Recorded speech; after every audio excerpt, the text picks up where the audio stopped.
de esta casa y me comprometí a llevar esto adelante, es que pensaba que lo adelante iba a responder mejor. Bueno, las cosas son difíciles a veces, este mundo es muy complicado y pienso que tenía que tener una mayor acogida del público.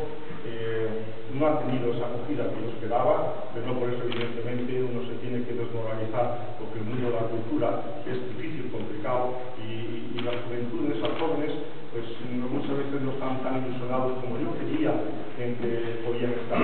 Yo digo que yo soy nieto de banista, de novia, músico y profesor de dibujo, y de esos genes seguramente que mi familia no existe, evidentemente para dedicarme a esto. Yo cuando veía un libro ilustrado le pasaba la mano, lo quería ya de niño y bueno, pues esa manifestación que yo expresaba de niño se me transformó de mayor en un coleccionista que soy.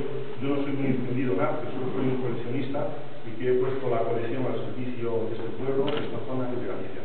Nada más y muchísimas gracias a todos por vuestra asistencia y